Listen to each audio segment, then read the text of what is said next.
Hi, in this last lecture, I'm going to describe to you the crowdsourcing tasks we designed for this course. So there are 4 crowdsourcing tasks. 3 are micro tasks, and 1 is a megatask, or a challenge, a competition that we designed for you to participate in. So we developed a website specifically for this course where you can submit your micro and mega tasks. This website is in the URL below, and in order to identify you, you must register and sign in through this sign up and sign in interface. We promise not to use any of the information for any other purpose besides this particular project. So after you registered and sign in, you'll be presented with access to those 4 crowdsourcing tasks. So the first micro task is extracting protein-protein interactions. So you'll be presented with an abstract that is randomly chosen for you, and that abstract is very likely to contain protein-protein interactions that can be extracted to this binary format where you identify the 2 proteins, the type of interactions between them, and then you can submit those to our network of protein-protein interactions that we are assembling for this course. So one of the features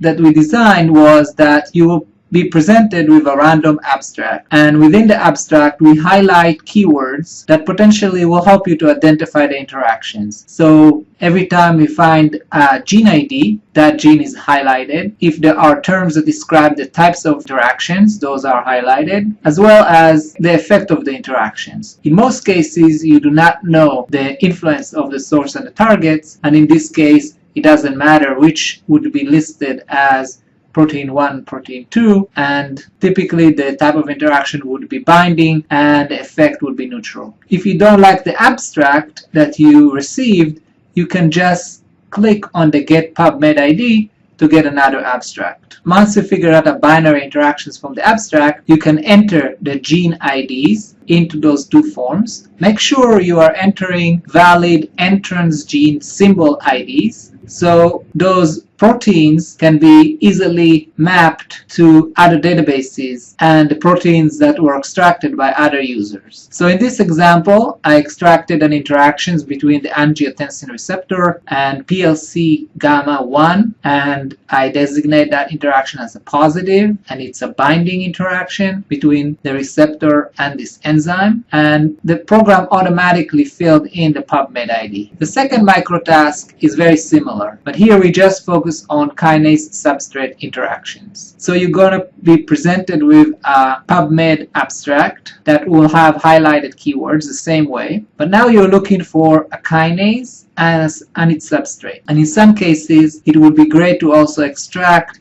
the phosphorylation residue. So after reading this abstract, I found phosphorylation interactions between MET and beta-catenin. So I added it into the form below as a positive interactions, because once MET phosphorylate beta-catenin, beta-catenin is performing some activity it would not perform when it's not phosphorylated. And since the phosphosite was not listed in the abstract, I skipped that field, and the PubMed ID is automatically filled. The third microtask is something that you're probably already familiar with if you were doing the assignment for lectures 11, 14, and 15, where you had to extract differentially expressed genes from datasets in GEO. Here I'm going to go over the steps that you need in order to extract interactions from GEO in order to submit list of genes for this microtask. You can also use the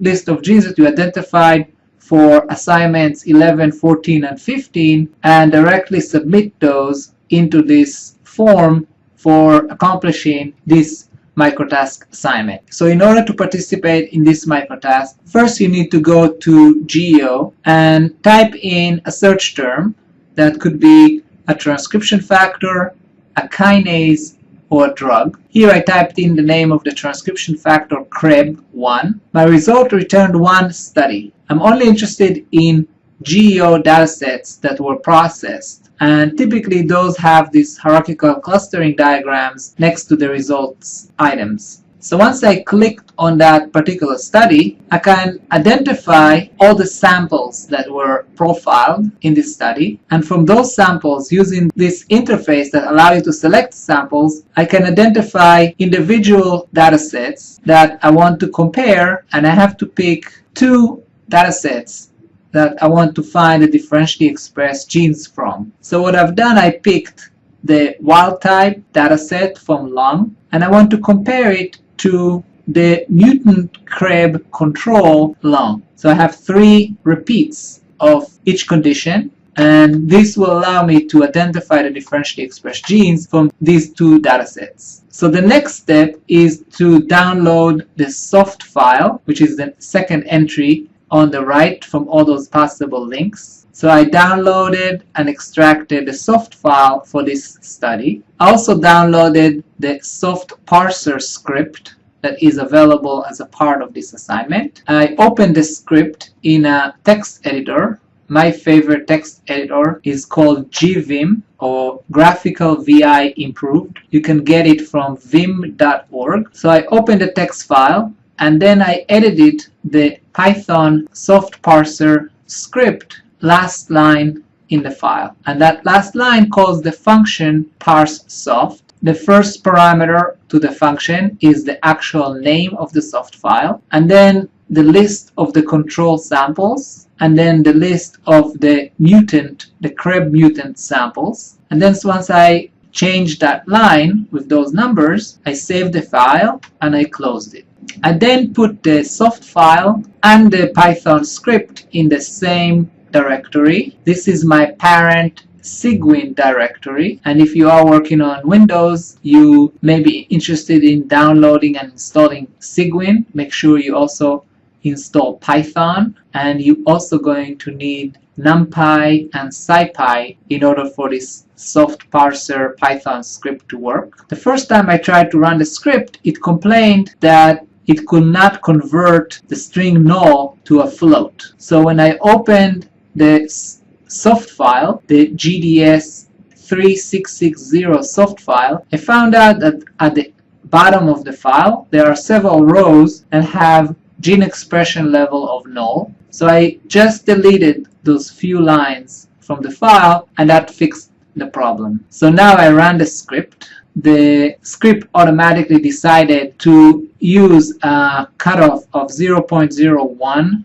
p-value without any correction. The script does an automatic check to decide which cutoff to set based on the number of genes that are produced by the various cutoffs. And now when I type ls, which lists all the files in the directory, I can see that I have an up and down text files containing the up and down gene lists. And this is what's inside the up.txt list. It's a bunch of gene names that I can now upload into the form for the third microtask. So this is the third microtask form. I cut and paste the up and the down genes. I put in some information from the study by copying that appropriate information from the GEO dataset entry, and then I'm adding the record. So the last part is our Megatask challenge, and this is an experiment. I hope it's going to work. And the goal here is to link transcription factor, perturbation followed by expression to their putative ChIP-seq experimental studies. So what we want to try to do, we believe that we can identify a high overlap for differentially expressed genes after you perturb a transcription factor in various cells with data from ChIP-seq experiments that were published in other contexts. So what we want to see is that can we really find relationships between those transcription factors that were profiled by those two separate methods. And our goal here is not necessarily to characterize that overlap, but to develop a scoring scheme that would be most appropriate for finding such overlap or for integrating those two types of data sets. So you are provided with two gene set libraries, one containing transcription factor knockdown experiments and the genes that were differentially expressed. And the other one is a gene set library of transcription factors and their putative target genes. Using the Jacquard index, we can check for overlap between the sets of those two gene set libraries, and then we can sort the scores to see if we are ranking the transcription factors that have entries in both libraries higher than by chance. And we can compare various methods that score overlap besides the Jacquard index. So you are provided with a Python script that computes the Jacquard index, and the goal for you is to try to find other scoring schemes that can perform better than the Jacquard index. The question is, can you find a different enrichment scoring scheme that can improve upon that number? At the end of the course, we will run all of the scripts and see which script produced the highest average rank for those transcription factors. So good luck, and I hope you will be able to try this script. This is an advanced topic, an advanced challenge, and I'm not expecting most of you to even try it. But for those of you who are working in this field, I hope you will find this particular challenge interesting and you be willing to participate.